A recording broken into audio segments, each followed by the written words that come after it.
You can always call me Mo, international lawyer and global tax expert. We have a very interesting guest with us today. We have been, you can say, LinkedIn friends for a couple of years now. I would like he introduce himself, Gerard. Um, at the pleasure to have you here at last. And yeah, so if you would like to introduce yourself to our guests and listeners. First of all, thank you very much, Mo, for this opportunity to be able to speak with you on this podcast. So, thank you very much for that. My name is Gerard. I am originally Dutch. I live in Zurich, Switzerland right now. That's where I'm at. And from there, yes, we're going to go into this podcast. A little bit about my background. I lived in Cyprus from 2008 until 2013.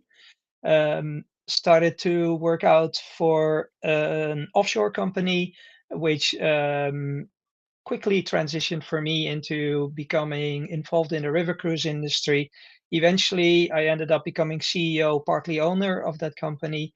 I transitioned out in 2019. In that same year, I survived a base jump accident, extreme sports base jumping accident. And later on, I ended up getting involved into an investment fund, real estate investment fund. And after that, I did some consulting. In between, I've did many things because the offshore industry in general is something that is close to me as a person from early 90s, I would say. So I'm kind of well aware of what happened in the past and how it changed throughout the last couple of decades. So you are consider the old style of offshore, where people think about offshore 007, people with stash of cash, they traveled in Caribbean islands and the open offshore accounts.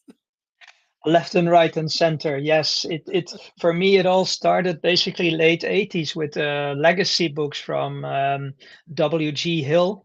He wrote PT1 and PT2 among others, and from there my interest started in this industry in general. I've seen how it changed from wild west cowboy style to how it is now, very regulated, of course. Um, Over time, I also acquired, for instance, a handful of STEP certificates to more understand of how the industry was changing based on the legal perspective mostly. And yeah, and ever since the last certificate I passed in 2015, ever since we're 10 years down the road, it's again completely different to what it was 10 years ago. Yeah. I think it's the last, you can say, from 2015 to 2025, the whole offshore industry was rebuilt again from the scratch, Yeah, I would especially. say it actually started around 2010. That was when the Lisbon Treaty, the becoming the EU, started to get into full force, and all the member states started to implement what was basically agreed upon in the Lisbon Treaty. And based on that, we have seen a lot of changes, and it kind of coincides also with 9/11, of course, that has changed the industry very drastically. Some things for the better, but I also got to admit some things I don't see it. I really have issues with how certain things have been uh, taken forward by collectively the governments because it's not benefiting nor them, nor the clients, nor the professionals working in this industry. Do you think generally that we have now, uh, we've reached the stage of over regulation? Yes, yes. In my opinion, yes. KYC, don't get me wrong, I'm all for that. Uh, Becoming more strict continuously in KYC, I don't see the point of it anymore. Once you have identified who your beneficial owner is, that is where it at one point stops. The need to continuously do KYC and to continuously keep your records up to date, I understand. However, in I think it was around 2010, I already made the prediction that larger SME companies and larger would definitely end up having a dedicated person for compliance in their teams. And what we see now is, yes, fortunately, there's very smart software out there. But what we see now is that indeed there are departments being built from scratch, focusing only on compliance. A very common example is, of course, with banks. Banks have this already for, yeah, a little over close to 2 decades, I think. Um, but we also see it now in just your regular larger companies or medium-sized enterprises where they hire a corporate lawyer who is not doing corporate law tasks anymore, but is only filling in forms to comply with KYC requests from suppliers, from clients, from other institutions, filling in surveys left and right all day, every day. And that, in my opinion, defeats the purpose. Where does it leave the entrepreneur? I mean, there's no room for being an entrepreneur anymore. That much compliance has been dumped on us. Yeah, I understand. Understand. It's like it's. I mean, I think the overregulation is one of the industry hurdles that happen now, especially on the offshore and even in the onshore. I mean, if you Yes.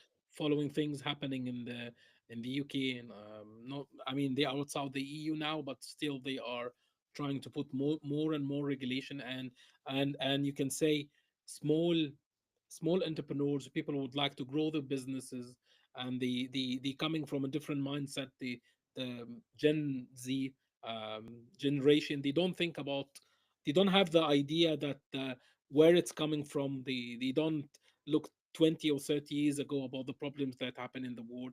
They think the generation was born in the internet era, the iPhone era, and they don't understand that there's someone else have to check my compliance to make sure that my transfer or my transaction or my business is compliant. So there is a huge gap generation that's happening, and over compliance, I think, will reach a limit that it will already limiting a lot of businesses and entrepreneurs. Yes. And do you think that what is happening right now in the US, regardless the political situation, that they start to deregulate some of the over compliance that happening in banks and doing business, or they are doing it with the cowboy ways?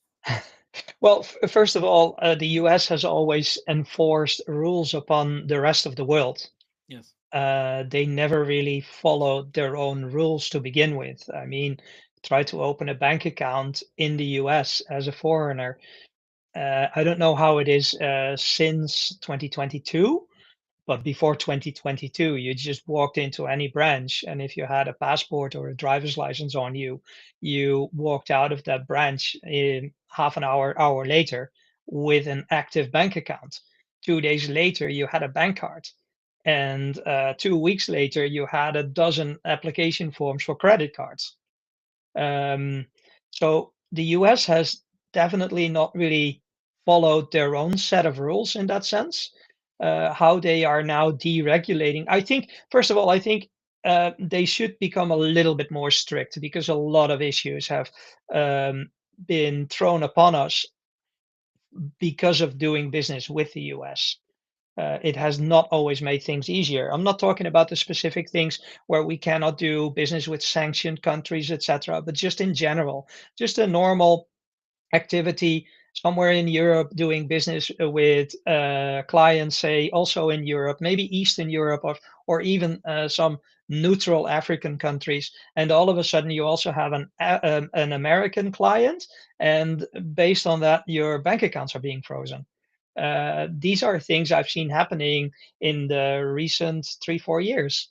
Unfortunately, more often than I would like to see it happen. And at the same time, do we really stop criminals with it? I have my doubts on that.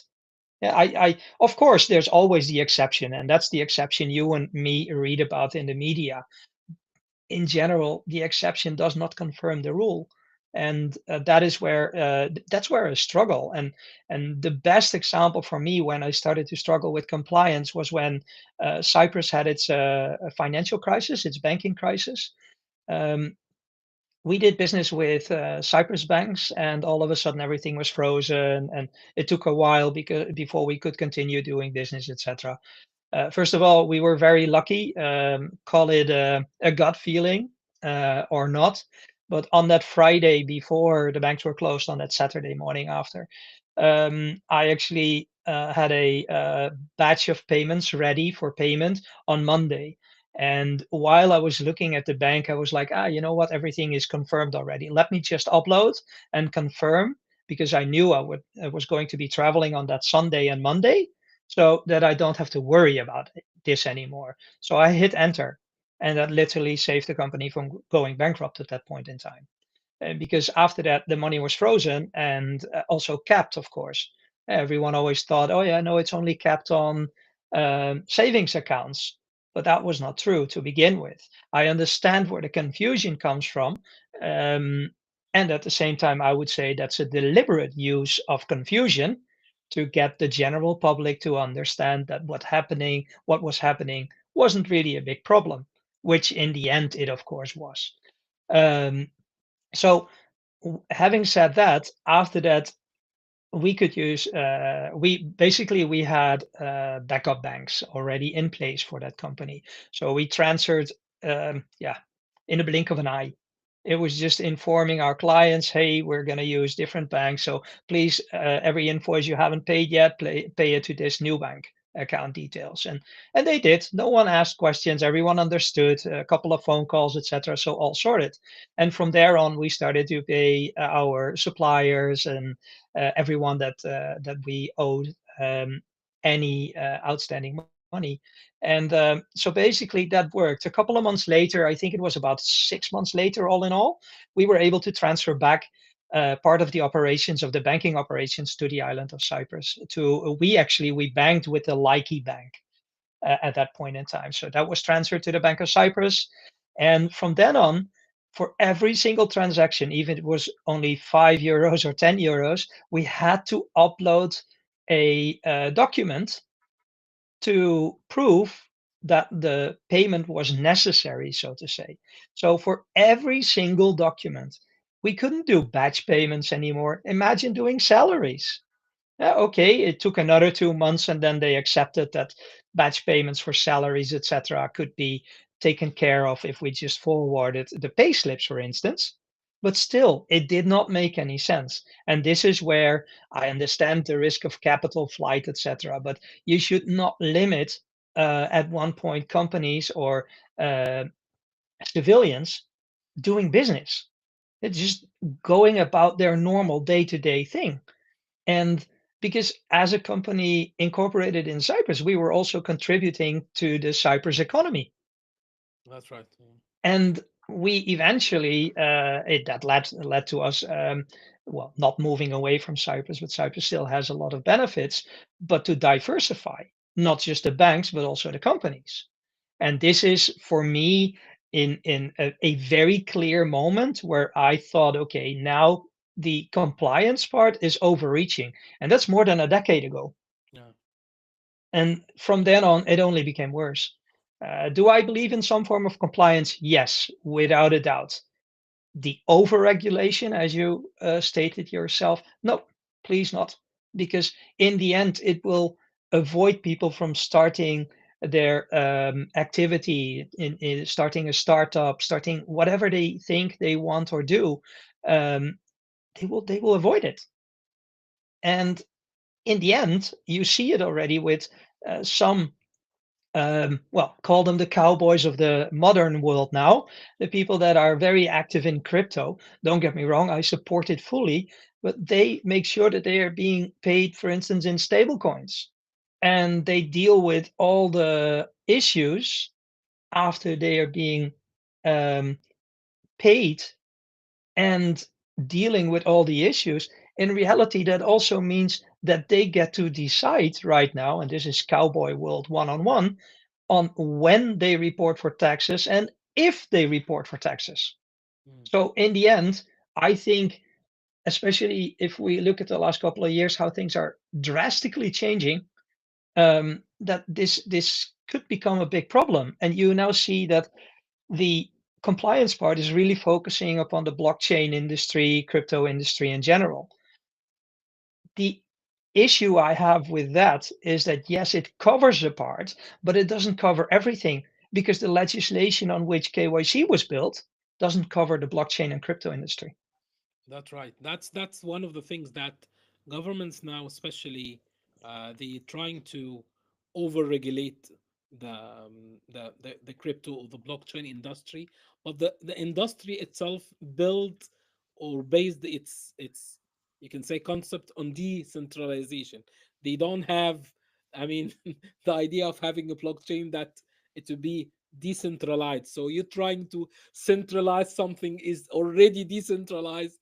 That's sometimes Yes. it's making nonsense. As I've discussed to you at the beginning, that yesterday I have an inquiry from a client who tried to set up a foundation for his crypto business in Zug, and because you're based in Zurich, you understand more than me about that kind of regulation. Our Zug now is coming as a global, you can say, Silicon Valley for crypto Yes. industry, especially in Europe and other jurisdiction. Can you give me more information about this and how you see that this is a Zug is a very small canton in the country, and they are attracting billions and billions of dollars from all over the world because they are using their minds and see the opportunity and work on it. So if you elaborate more in such for your experience and Yeah. how such new, especially not just famous places like London, Zurich, New York, or Dubai. There is a more emerging places that grabbing opportunities which is others has missed. Well, it's not just the canton of Zug, it's also the canton of Zurich, which is very, very um, busy in developing a roadmap for attracting crypto or blockchain industry in general, new tech, fintech. The original situation with Zug is based on taxes. Zug was one of the most favorable corporate tax jurisdictions or cantons in Switzerland. Besides Zug, there are a couple of others as well. Um, for instance, if you ever rent a car in Switzerland, you always see AI on the license plate. It stands for Appenzellinerode, and that's a little canton that basically um, is being used by all the car rental companies. So Hertz is there, and um, Sixt, and you name them. They're all based. Their headquarters are based in Appenzellinerode, and that is because they have a favorable situation for car rental companies over there. Some other cantons, Luzern is doing very well. Uh,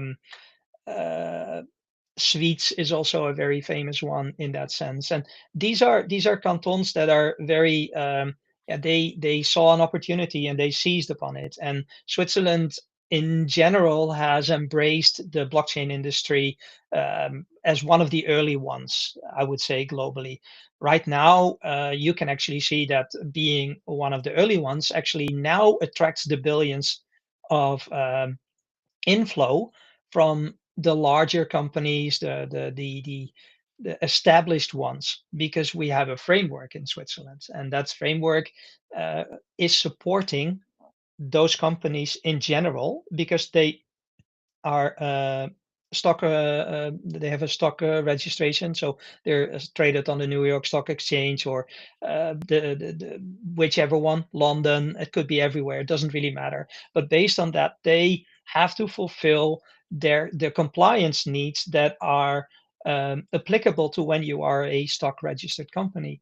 And those regulations are in place because Switzerland has been doing this activity of supporting blockchain industry in general already for a good handful of years, likely I would say a decade, where it became kind of a serious industry the last decade.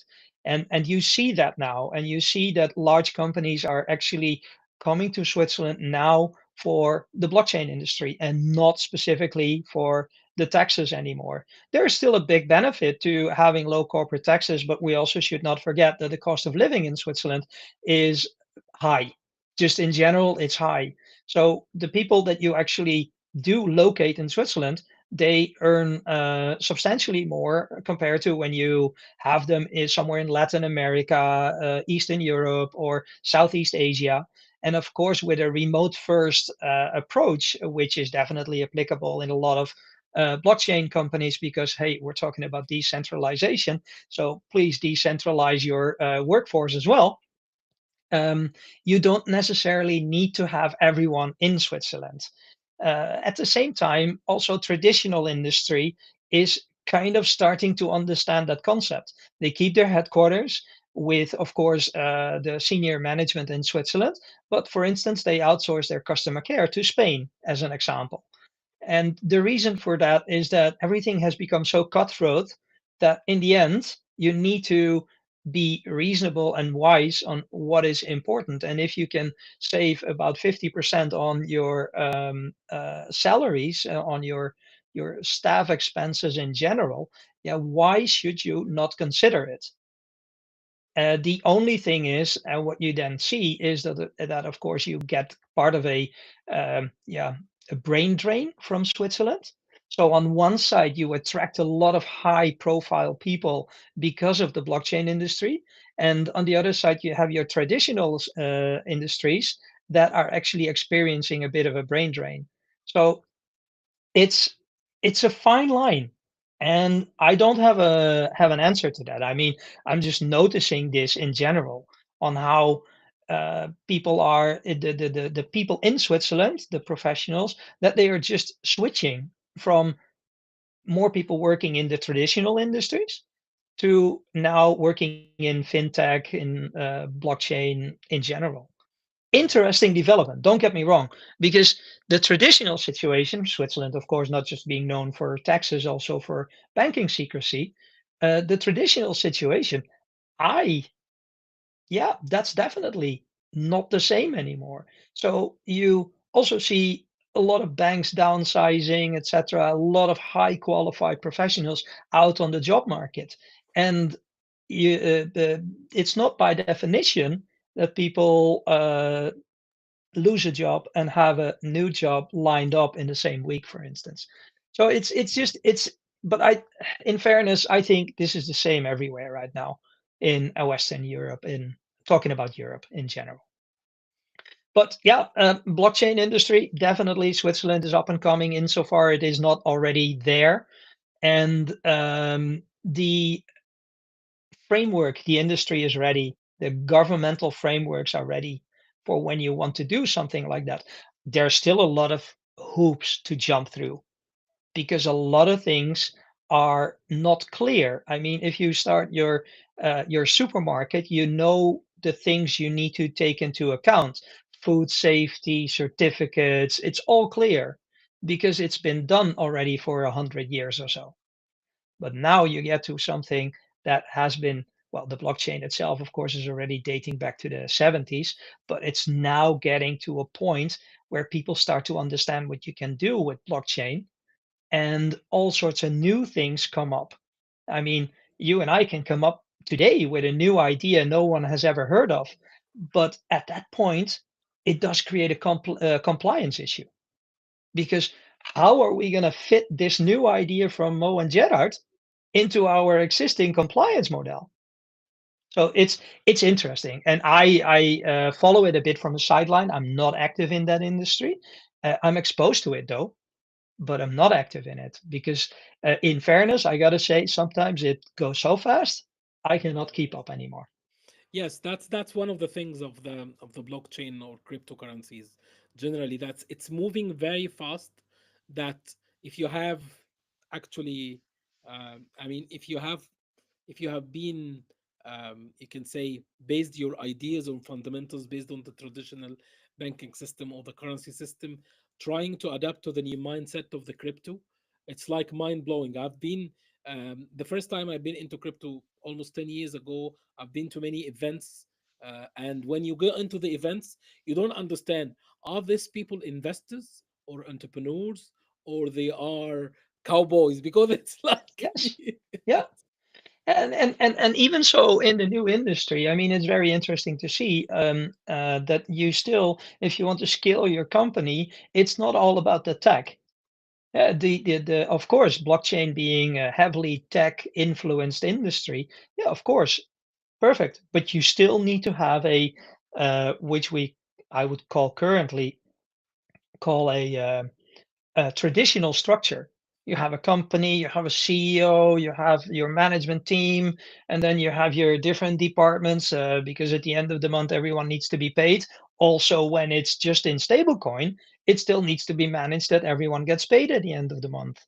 And so you still have um, a traditional situation blending into a new industry, and in that hybrid form, there's a room for a lot of things you and I are both knowledgeable about. And the specifically myself, I've scaled a traditional company, uh, and in that sense, if I really look at how to scale a blockchain company, bottom line is it's still the same. You need to be able to attract your client so that he does business with you, and then you need to have an organization which is ready to actually service the client when the client pays you. And digitally, that can mean very quickly, oh yeah, but we need to scale up server rooms, etc., etc. Okay, perfect. That sounds easy, but it still needs to be done. And then your project manager comes in place, and you get a couple of hardware architects, and they need to roll it out in a way so that it's stable, it's functioning, and load balancing, and all sorts of technical terms come then to mind which are applicable, but they were applicable 10 and 20 years ago as well. that's right. The only That's right. thing is, the only thing is that uh, with a digital only company, you rely more on them. So redundancy, etc. It becomes a very big thing, and that definitely makes the two the new industry and the older industry or activities, they blend into one another. And so therefore, I would say scaling a company is still the same. It hasn't really changed. The emphasis has maybe changed a little bit from one side to another side on where to actually put your focus upon. And it's an interesting time because we literally now live in a crossover time from old to new, and we're somewhere in the middle now.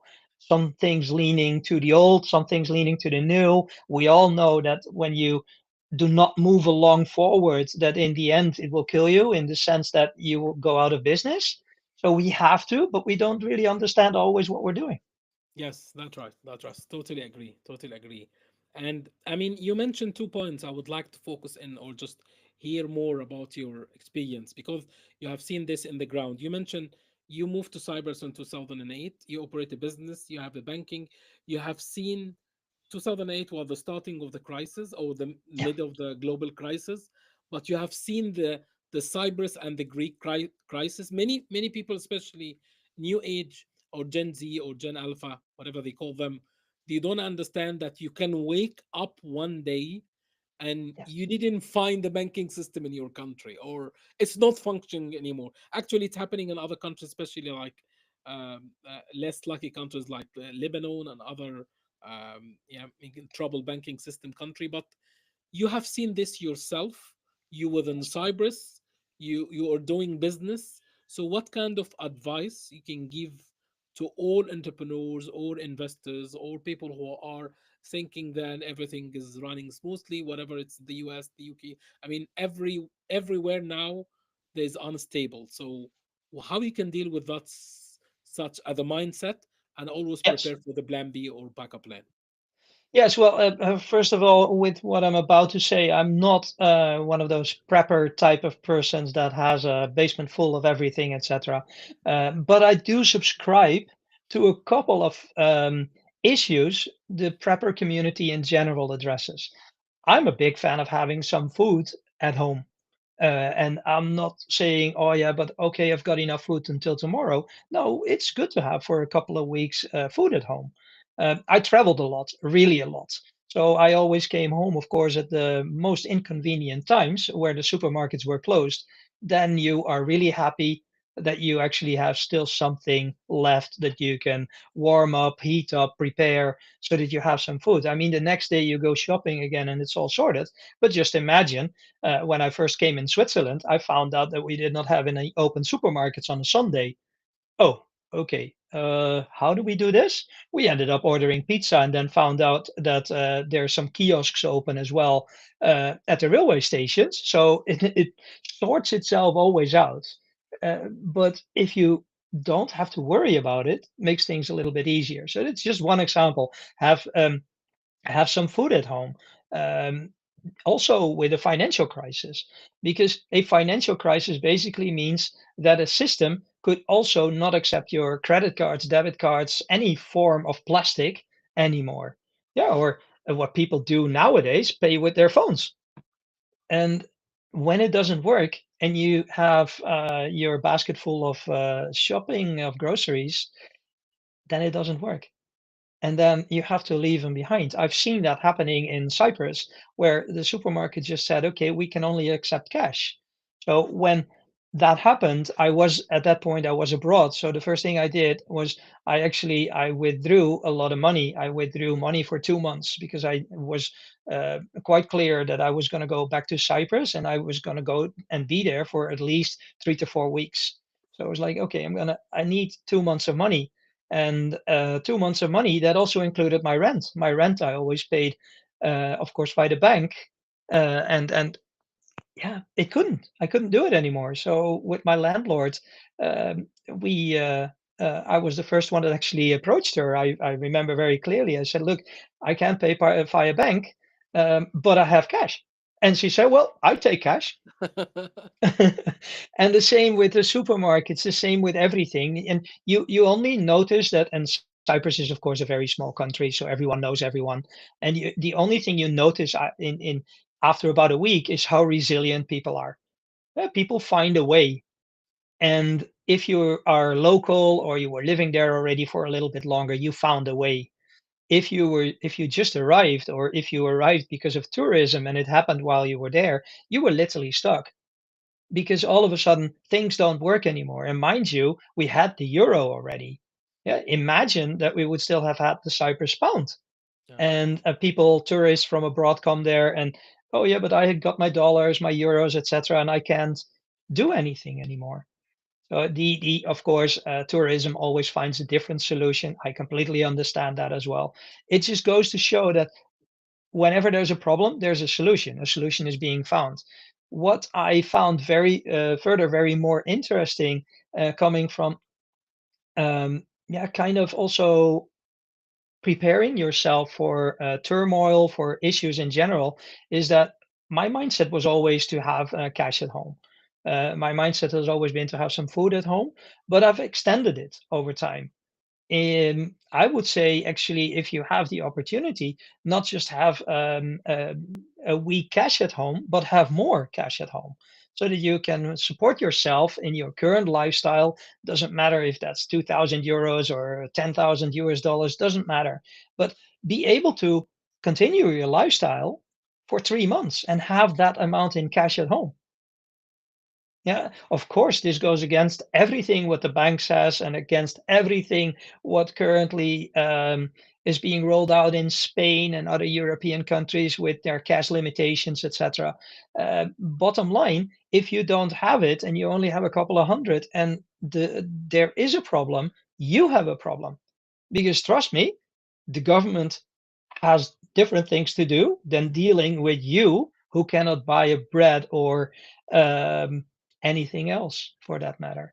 So have some substantial funds at home, at least. Also not in a bank account, I think, for obvious reasons. I mean, it's good to have something on a savings account, but when your bank is closed, you cannot get to your money. We have also seen that happening, unfortunately, in some other countries where, I mean, plenty of Western-based countries have faced the issue of banks going bankrupt, and all of a sudden people cannot get to their money anymore. Cyprus was a different reason because it was more a governmental bankruptcy, which was forced upon Cyprus by the EU, of course. But commercial banks have gone bankrupt as well.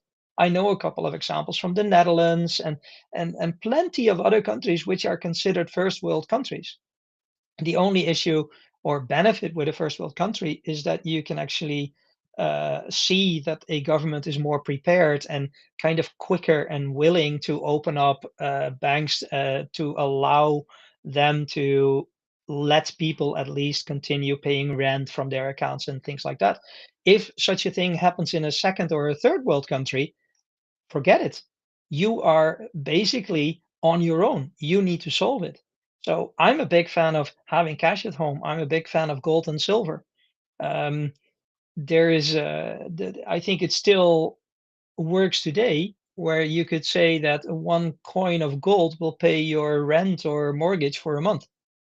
And I would say it still counts for today, where you could say that one silver coin will pay for your food for a day. And in that sense, it makes sense to me to have six gold coins and to have 180 silver coins. Of course, is it possible for everyone? No, but it doesn't have to be done in one day. Yes, yeah. Just building the backup strategy, Yeah, whatever it just could be food, it could be cash, it could be gold, it anything. could be silver. Yes, yeah, because you will Yeah. be in better situation. And by the way, it doesn't have to be the bank has failed. I mean, one of the very famous, you can say, funny stories that Spain starting limiting cash, and a couple of weeks ago, the whole Spain, the whole Iberia, Spain and Portugal was run out of. There was a blackout and people Yes. was looking for cash. So it's I don't understand how things are. They announced this after the blackout. Does it make sense? Not to me. And at the same time, one of the Scandinavian countries is almost cashless. And at the same time, I have to salute them for that. They have said, we will not ban cash altogether for likely contingency reasons, such as what happened in Spain a couple of weeks ago. And well, Spain, I mean, uh, talking about Cyprus again, we also had that blackout situation when the power plant exploded because of ammunition storage next to the power plant. So that one we experienced as well. So the banking one was we had electricity and we could actually go and withdraw money from the banks. The power plant situation was that we did not have any power. So some banks, their ATMs didn't work. And then you get to a point, okay, you go to a different ATM. Yes, but you're not alone. You're still queuing because everyone wants money. And at that point in time, it's again cash only in the supermarkets because you cannot use your card to pay for your groceries. So it's an interesting development, first of all, to see. And now we get to a different subject, but it ties into it that we have a huge push going for becoming green, like electric cars and no fossil fuels anymore. And at the same time, our networks are not ready, first of all, for all the electricity that is then needed. The supply demand is then going to kill the basically the networks. Um, okay, very nice. Is it maybe time that I should start to grow my own vegetables? That's a question. Many people ask this question. I mean, I've met a lot of folks, especially from Germany, and they start buying farms in Paraguay and Yeah. very remote Latin area countries. And they when I ask them why are you doing this, not just Brazil, but they tell me, I mean, my grandfather have been through the World War II, and he teach me you need to do this. Once you have the money, go and buy a farm in X country in YZ country. So I mean, it's the word is repeating itself. Whatever the backup option you have, it's much better than no options at all. And always be Yes. ready with the unexpected because the world is very volatile, and we have seen things that we never been expected. You have seen Cyprus almost 15 years ago now, the global crisis plan, the banking's going up and down, the currencies and the digital only, or the digital only, everything will be running through your mobile phone, even your passport and ID. But having a backup option is open the doors for many instability, and feeling that you are not tied into one structure, which some people doesn't Yes. like. Yeah, yeah, I Yes, understand. I know you're very big on second citizenships and things like that, but I would not even go as far as having a second citizenship directly. I would say a second residency is already a good start. A citizenship is not available for everyone immediately. Not everyone has the funds lying around, nor the flexibility in their professional life to make choices like that, but everyone can start out with a second residency and having a second place somewhere, so that you have a backup plan. And that is basically, yeah, I would say by now it's so important for everyone that I kind of, yeah, not really understand why there's not more emphasis on it. Um, yeah, yeah, I cannot understand that. It's just I struggle with that, and at the same time, I also do understand that a lot of people are, of course, they only read mainstream media, only what basically is curated by governments on what they want to share with the people, and based on that, I can understand that it's just not on their scope because it's not been on the 6 o'clock news. Yeah, that's a very common thing. But I mean, what I can tell you, there's the huge growing, especially online media, that's trying to get as much as truth. Sometimes it's not 100% truth, but trying to show that what governments are tell is not 100% right, or they're trying to half bake the truth, so you'll not be able to Yes. get what expected on the long term. So I mean, before we go, we have been running now almost 45 minutes, so it's been interesting talk. I think we can go this for hours, but I mean, in the sake of the first podcast, I think we should have another podcast, and you can say 2 to 3 weeks from now, with more ideas, or even we can collect a lot of comments and questions from the general audience, and then we build the next podcast about. Before we go now, I just need to have your feedback on the new high net worth individuals, ultra high net worth individuals generation that's coming up, because there is like something, the wealth transfer in the next, Yes. the 25 and 35 and 45, there will be a lot of wealth transfer from older generation to new generation. So how, I need to hear your thoughts, your feedback, and other industry professionals that we are doing this, especially in the offshore, in the blockchain, and the startups and entrepreneurs, how we can be ready with the new generation that will take up the new wealth from the old generations. Yeah, okay. Let me start with a small introduction on that. Initially, when I got first introduced to the offshore industry in general, I was one of the people that was like, no tax is the best solution ever. And over time, that gradually changed. I am not against all taxes. There are some taxes I can actually understand and support as well, for infrastructure, for the highways and no issues whatsoever. So slowly my ideas started to change, and eventually I'm going to skip all the phases in the middle, but eventually I ended up at the last one, which I currently am 100% in favor of, and that is we need to make sure that the generations that inherit the wealth are financially literate. In other words, we need to educate our younger generations, and I would say they start already at an age maybe 6, 7 years old, with what it means to inherit wealth, to manage wealth, and how it can open doors for them and others which are dependent on them.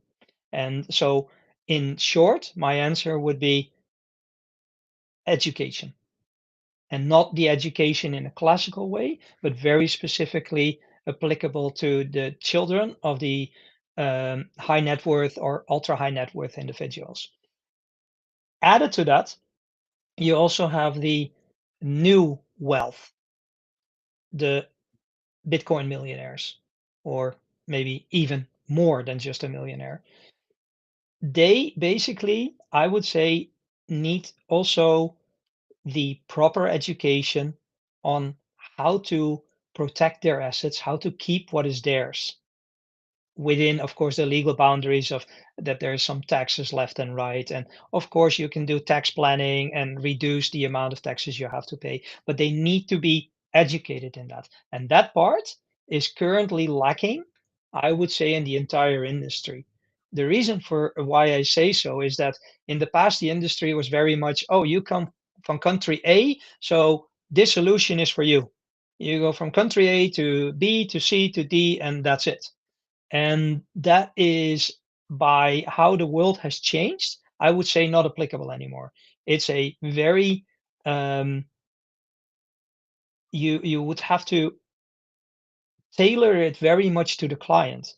It's an individual approach that needs to be done and applied to every single client, because what works for you does not necessarily have to work for me anymore. And it's not because, oh yeah, but we both live in the same country. No, it's because I am exposed to different things than you are being exposed to. Maybe that's because of work, maybe that's because of extended family, maybe that's because of hobbies, maybe that's because of other interests. And because of that, the industry needs to step away and needs to become a little bit more customer centric instead of being very much focused on, oh, okay, you are from Germany. Okay, this is the solution.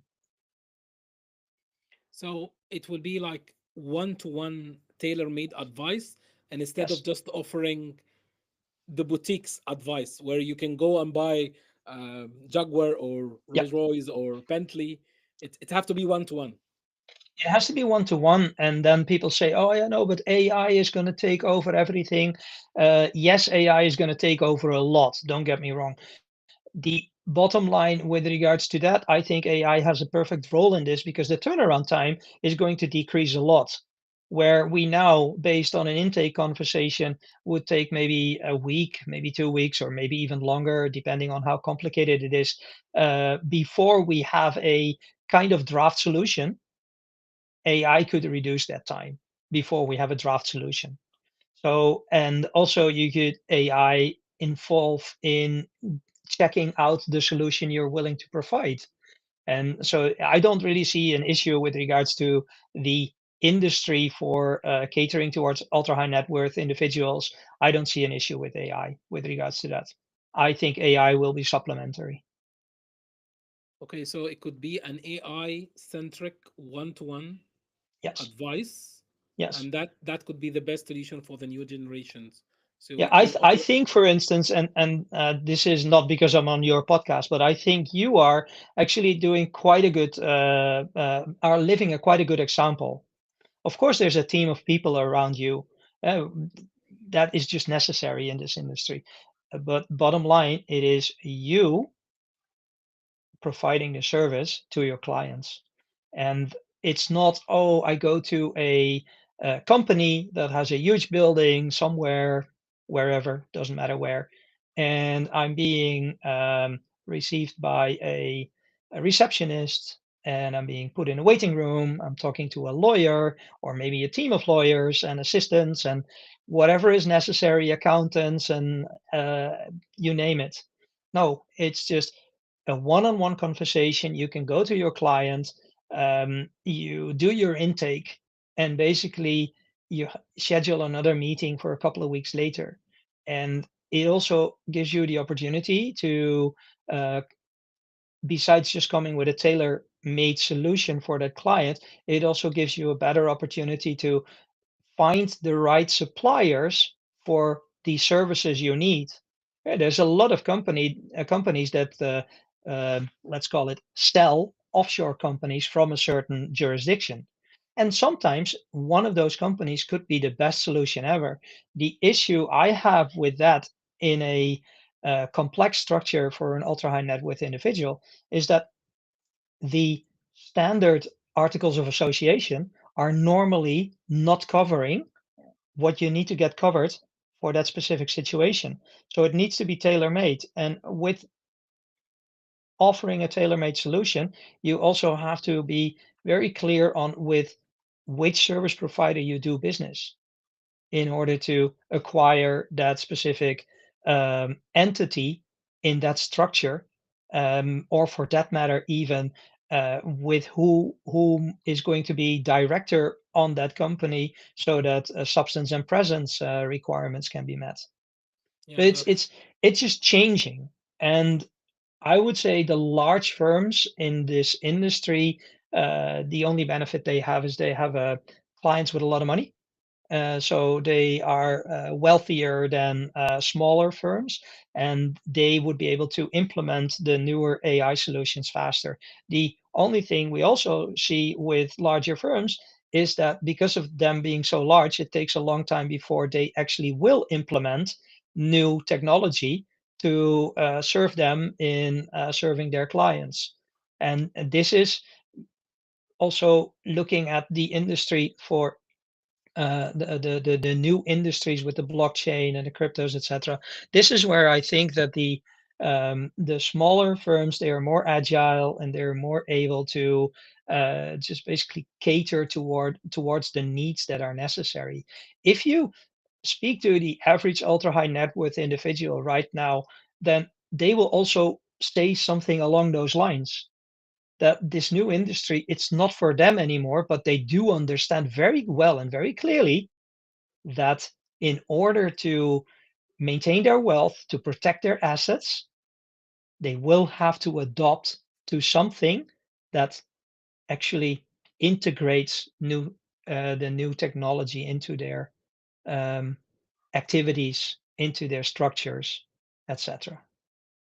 yeah, totally agree. Totally agree. And that's one of the things that you always see, that new money which is coming from, for example, Bitcoin or the blockchain or cryptocurrency, these guys will invest on on high risk because they have seen the reward. So they Yeah, invest in yeah, high risk, but also the old money will see how much money they are the new money is making, and they will try to put into. And this has happened with BlackRock when they invested a lot of billions into Bitcoin. And you never think 5 years ago or 10 years ago that BlackRock will do such, you can say, way of investing. Everyone agreed. thought Yes. it would never happen, but it actually happened. And there's more coins and more stable things that you see this happen. So that could be the topic of our next episode. We will discuss about how to play safe with the blockchain industry. How can Switzerland generally, or Zug or Zurich, could be the stable ones, and how to differentiate them from other jurisdictions like Dubai or Singapore or Hong Kong, and also how to build the resilient in a very unstable world Oh, in the next. I still think that all the jurisdictions play a role. Diversification is the first thing that comes to mind. Never put all your eggs in one basket, in that sense. So it's not just, oh yeah, no, I live in Switzerland, so Switzerland is the holy grail. It's important, but I won't call it the holy grail. It plays its part in a larger structure, and especially for the younger generations, they are less fixed to fixated on one place. They're not um, always as interested in, oh yeah, you know what, I have my mansion or my villa here, and this is my home base. That's not how they think. So they encounter whole level of different issues when they are of great wealth, and once it becomes known that they are of great wealth, because if you're always on the move, you need to think about personal security. The last couple of weeks, we have seen several news reports from London and Paris, etc., where people from whom it was known that they owned Bitcoin or traded Bitcoin were kidnapped for ransom. You know, So you get to a whole different dynamics from the old money, so to say, to the new money. And that also is not even only based on the blockchain industry in general, but just on how the Gen Z, being the first ones, but also Gen Alpha, how they have a different approach to life, to leading their life in general. And that comes with um, old industry solutions, because safety and security is a very much an old industry solution, very applicable to them though. Yeah. And they have to adapt because they build their business on being a public face, and now Yes. once you have reached a certain amount of wealth, you're not be able to be public anymore, or Yeah. you're not be able to go into an Instagram and just type I'm now in Marriott in Berlin and London and Dubai and just share your location and everyone was low. That that will not be feasible anymore. So it's about a mind change, and this is the same Yes. thing going into education. So Gen Z and Gen Alpha need education, and we are the older generation. We have to educate them. That's the only Yes. way around. Yes. Yeah, well, and this is a bit of a contradiction, of course, because we also don't really know on how the new industry works into detail. I mean, not even Gen Z, Gen Alpha knows. They just have learned a certain part that has increased their wealth, sometimes exponentially. And at the same time, I think the best way is to find a balance in this case between the older generations and the newer generations. And the greatest adaptation has to come from the older generations. Yes. Yeah. That's right. And in that sense, I'm one of those as well. We have to adapt to them, and at the same time try to bring our message across on how to protect their assets and the things they need to take into account, because with great wealth comes great responsibilities, and those are old lessons, but still very, very, very present in today's day and age, and something that should not be forgotten. Yeah. Yeah. We should start a security firm now for Yes. Bitcoiners. We'll talk offline about that. Okay, thank you so much, Gerard. It's been a very interesting topic. We podcast. We have a lot of discussions. We discuss about Cyprus, Zooks, Zurich, different how to protect your assets, how to have a backup options, even just a couple of food in the fridge or the just long shelf food that uh, go. You can say gold coins and silver coins. That's a couple of ideas people forget, but it's actually work, and that will open the door for more podcasts together very soon. Thank you so much. It's been a pleasure having you. At last, we've been talking for a couple of years now, and let's keep in touch. You would like to Thank you say very anything? much. Okay. Thank you very much for today, Mo. It was all my pleasure. And yes, looking forward, and let's continue the conversation. Yeah, definitely. And I'll always close my podcast. Stay global, my friends. And thank you so much for watching. Bye bye. Bye bye.